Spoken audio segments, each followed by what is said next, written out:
Good morning student. Today we will discuss about the DNA fingerprinting. बेटा जैसे कि आप सभी जानते हो डीएनए का एक पर्टिकुलर सीक्वेंस होता है, हर ऑर्गेनिज्म में ये अलग अलग होता है, ठीक है।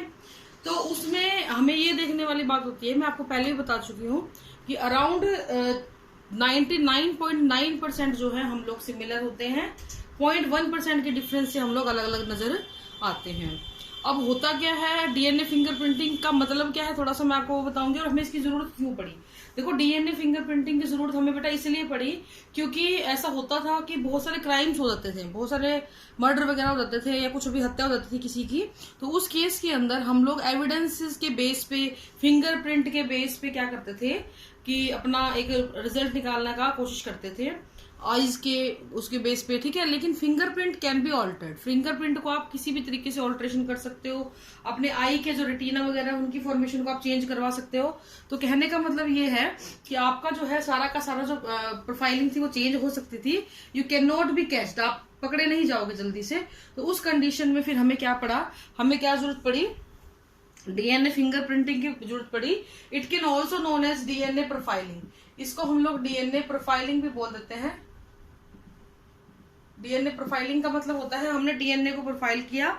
ये एक टेक्निक है जिसमें हम डीएनए का न्यूक्लियोटाइड का सीक्वेंस जानते हैं, और खासकर हम उन हिस्सों को देखते हैं जो कि यूनिक होते हैं, उन हिस्सों को आइडेंटिफाई करते हैं।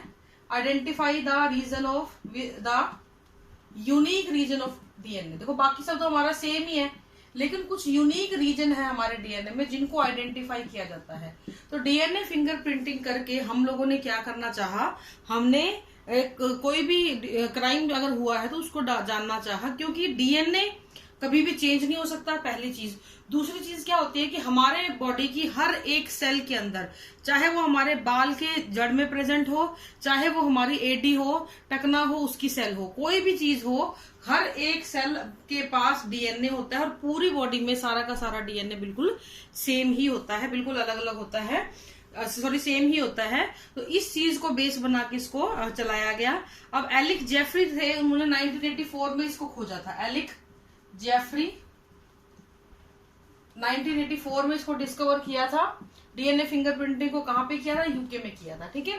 अब उसके बाद हमारे इंडिया में डॉक्टर वी के कश्यप एंड डॉक्टर लाल जी, उन दोनों ने मिलके इसको जो है इस लाल जी, इन्होंने मिलके इस चीज को आगे प्रोफाइलिंग को लेके गए थे।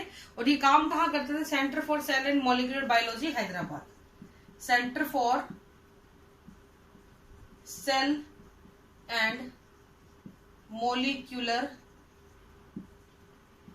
बायोलॉजी हैदराबाद, ठीक है।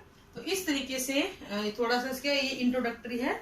और हमने डीएनए प्रोफाइलिंग करी कैसे, हमने डीएनए के कुछ यूनिक हिस्सों को आइडेंटिफाई किया और उन यूनिक हिस्सों को देख के हम लोगों ने जाना इसके बारे में, ठीक है ना। हर पर्सन का हर एक सेल टिश्यू सबका एक जैसा नहीं होता है।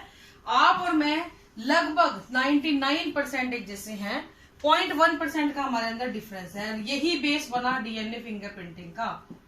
1% हम लोग अलग अलग होता है। यही जो है ये सेम होता है और ये यूनिक होता है। ये आपका मेरा अलग अलग होगा, और इसी चीज को बेस बना के हम लोगों ने डीएनए फिंगरप्रिंटिंग को शुरू किया था। लगभग 3 × 10⁻⁶ बेस पेयर जो थे इसमें आते हैं। टोटल होते हैं 3 × 10⁻⁹ बेस पेयर। ये आपको पता है सारों को, ये बात आप पहले भी पढ़ चुके हैं। तो इतने बेस पेयर जो होते हैं इनकी वजह से हमारे पास हो जाता है ये कुछ ऐसे नॉन कोडिंग रीजन होते हैं, जो 0.1% है ना, ये कुछ ऐसे नॉन कोडिंग रीजन होते हैं जो कभी भी कुछ कोड नहीं करते हैं, लेकिन इनहेरिट होते हैं one generation to another, inherit one generation to another. एक जनरेशन से दूसरे जनरेशन में इजीली ये इनहेरिट हो जाते हैं, नॉन कोडिंग सीक्वेंस होते हैं, और बहुत बार ये अपने आप को रिपीट भी करते हैं। They are repeated many time. और इसी तरीके से मैंने आपको रिपीटेटिव डीएनए बताया था, अपने आप को रिपीट कर लेते हैं बहुत बार।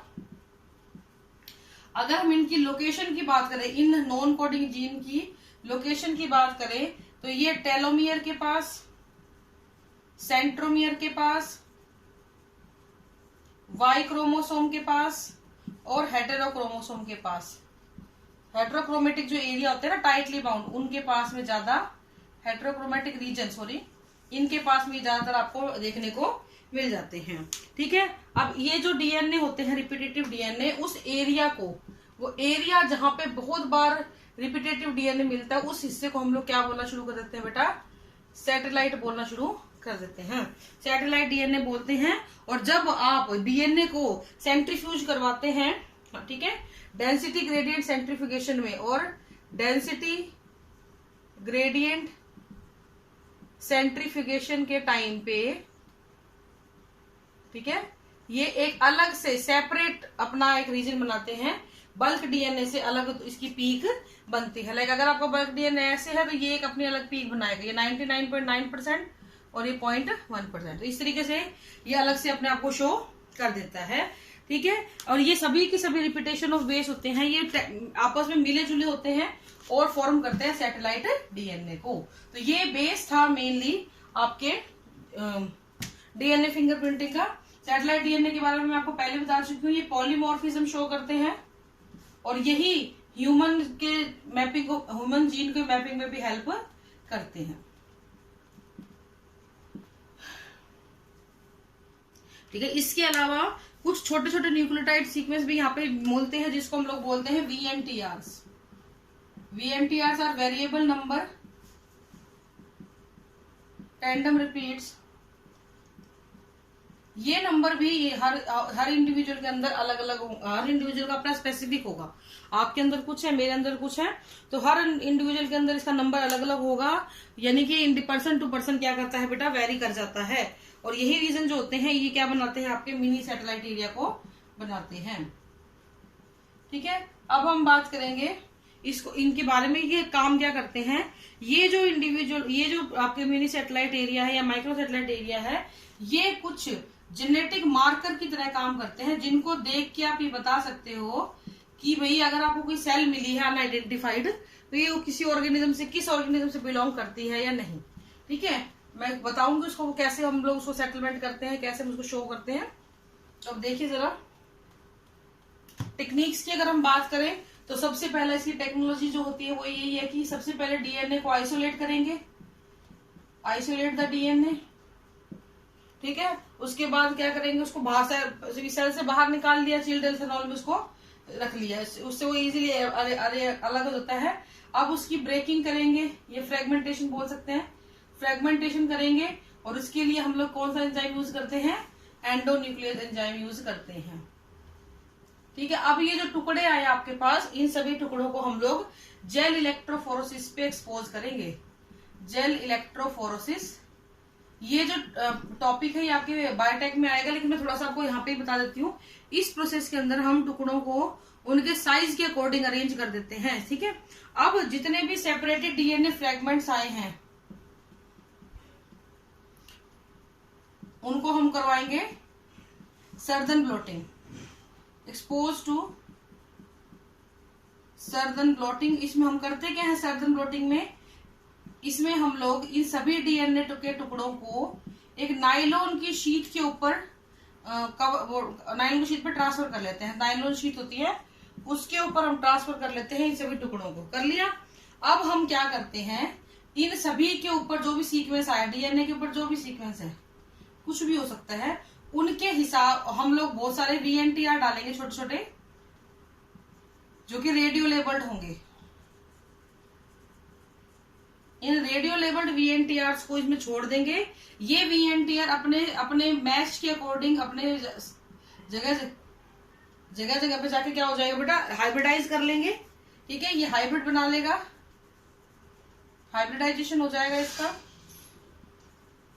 और आप उसको फिर ऑटो रेडियोग्राफी, जैसे वो एक्सरे वगैरह होता है ना, उस टेक्निक से आप इसको देख सकते हो और आइडेंटिफाई कर सकते हो। तो this is the technique of DNA fingerprinting. अब इसको करते कैसे हैं, ये प्रोसेस कैसे होता है, ये तो आपको मेथोडोलॉजी आ गया।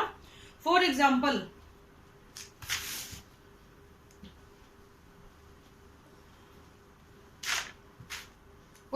आपके पास कोई मर्डर सीन, कोई मर्डर का साइट है, आपको वहां पे 2 सैंपल मिले।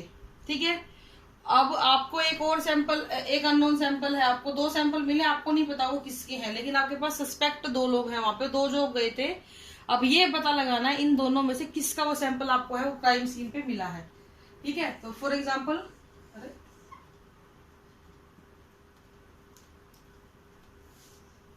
एक हम लोग डीएनए के टुकड़े बना लेते हैं सीधा। फॉर एग्जाम्पल आपका एक टुकड़ा मिला आपको, ये इंडिविजुअल ए है, बी है इंडिविजुअल, इनकी फिर जेल इलेक्ट्रोफोरेसिस करवाएंगे, ए की और बी की भी करवाएंगे, और जो आपको क्राइम सीन पे सैंपल मिला है ना उसको हम अननोन सैंपल बोलते हैं, उसकी भी फ्रेगमेंटेशन करवा के उसकी भी प्रोफाइलिंग करवाएंगे। ठीक है, तो आपके पास फॉर एग्जांपल 5 सीक्वेंस इसमें है, ये रैंडमली आप कुछ भी कर सकते हो, कोई इतना कोई बड़ी बात नहीं है ये। ठीक है, एक सैंपल ये मिल गया आपको टुकड़ा का,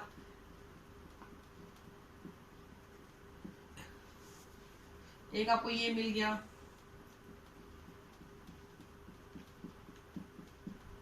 ठीक है, इस तरीके से आपके 2 हो गए। ठीक है, अब आपका इंडिविजुअल बी का अगर मैं करवाऊं अरेंजमेंट,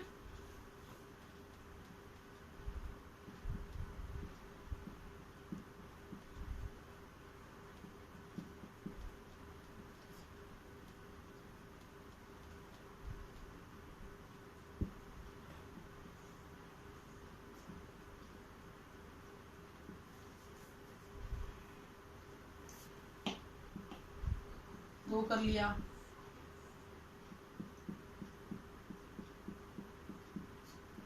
शेयर कर लिया,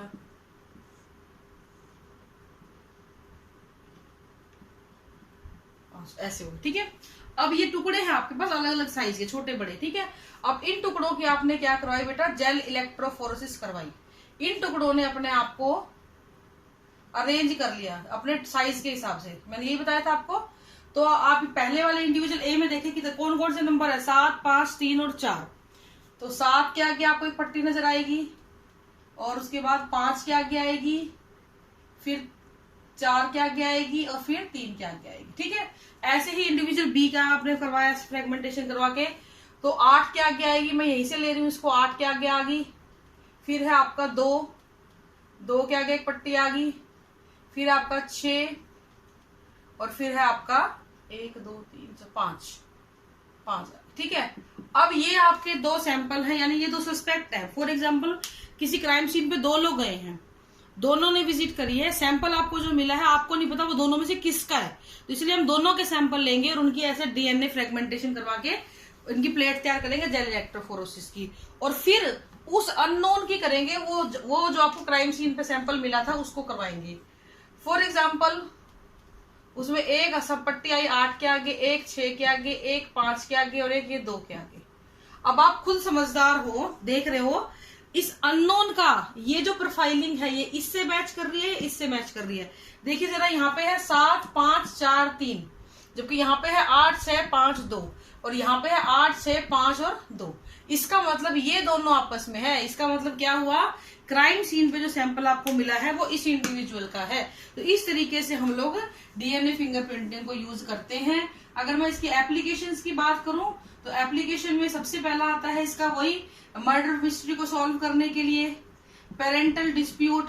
ठीक है, कई बार ऐसा होता है ना, बड़े बड़े मंत्री वगैरह के बच्चे आते हैं, बोल देते हैं जी हम तो आपके बच्चे हैं, वो मना कर देते हैं। तो उस केस में आपने सुना भी होगा वो करवाई है डीएनए टेस्टिंग करवाते हैं ना, तो वो करवाते हैं, उसमें ये डीएनए फिंगरप्रिंटिंग ही करी जाती है। हेरिडिटरी कोई इश्यू डिजीज होती है उनको चेक करने के लिए, और जीनोग्राफी को, ह्यूमन इवोल्यूशन किस तरीके से हुआ है, क्योंकि यहाँ पे सैटेलाइट डीएनए के हम स्टडी करते हैं, तो इस चीजों को भी, ह्यूमन की जो हिस्ट्री है उसको पढ़ने में हेल्प करता है, हेरिडिटी डिजीज को स्टडी करने में हेल्प करता है, कोई पेरेंटल डिस्प्यूट हो उसको सॉल्व करता है, कोई मर्डर मिस्ट्री हो उसको भी सॉल्व करता है। यहाँ पे हम डीएनए मैच करके ही करवा सकते हैं अपने किसी भी काम को बहुत ही इजीली। तो ये आपका प्रोसीजर है। And this is all for today. Thank you and have a nice day.